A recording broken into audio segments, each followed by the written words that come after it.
Just 3 days left of August out there. Isn't that amazing how quickly summer just flies by, especially the month of August? Of course, this is the time of year we call it fair weather. You have all the county fairs that go on, and then the big one, at least on this side of the state, the Eastern Iowa State Fair starts up tomorrow in Blackfoot, and the weather for it, dry and warm. Fair weather as we kick it off, and it will take us all the way through the holiday weekend, and we're looking at a mostly sunny sky for everyone for the holiday weekend, not just out at the fair, but even up in the mountains. So if you're going to be camping this weekend, you know, got that 3-day weekend thing going, one last camp trip before fall, yeah, looking good for it.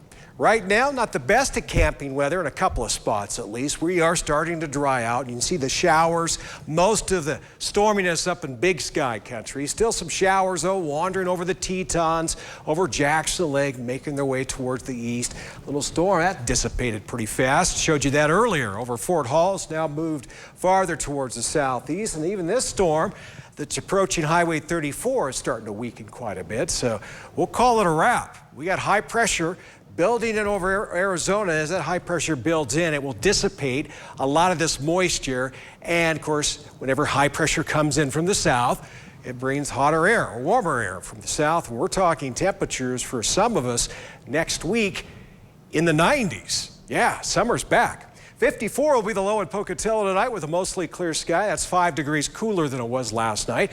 Got a partly cloudy sky for your Thursday night in Idaho Falls, 49 to be exact. Hardly a breeze to even, talk about. Walking across the room, you'd make a little more wind than what you see there. And your forecast tomorrow for Friday, dry. You can finally put away that umbrella, Idaho Falls. You'll hit 80, almost as warm as it was in Pocatello today, and we'll be a couple degrees warmer than that in the Gate City with a high of 82.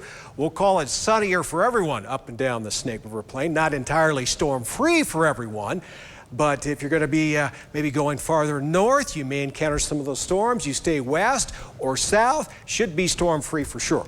Malad City will hit 80 tomorrow afternoon. Bear Lake, Montpelier at 74 degrees. Jackson, you're at 73. And as always, Yellowstone National Park, one of the coolest places on this map. Their high tomorrow, 66 degrees. Travel tracker, let's go find somewhere that's warmer. Yeah, not a lot. You have to go north to get to warmer or west. Boise will have a smoking hot day. They'll hit 90 with some smoky sunshine. Coeur d'Alene up in the Panhandle, a little warmer than us. Down here on the other end of the Panhandle, we're at 88 for high there, and 70 and stormy up in Great Falls, Montana. Southeast Idaho Chevy Dealer 7-day forecast. There's that 3-day weekend, and there's that warm. Ooh, there are those 90s I was just talking about, Tuesday and Wednesday. For Idaho Falls, we'll hit at least one day or close to it, at least on Tuesday after the holiday, but a nice, beautiful 3-day weekend. 80 tomorrow, Rexburg. You're going to be storm-free, finally, right? And then you got a couple of days of that holiday weekend. You'll be in the 80s. And there's the Eastern Iowa State Fair forecast. Look at all that sunshine. A couple extra clouds for some shade on Thursday. We'll probably need it by then as we warm up. Teton area, ooh, not entirely storm-free tomorrow. There is a chance of storminess, but after that, we are storm-free for the holiday weekend. And for the Central Mountains, Salmon, Chalice, Mackey, a chance of some showers maybe tomorrow morning in a couple places. Nothing widespread, nothing major.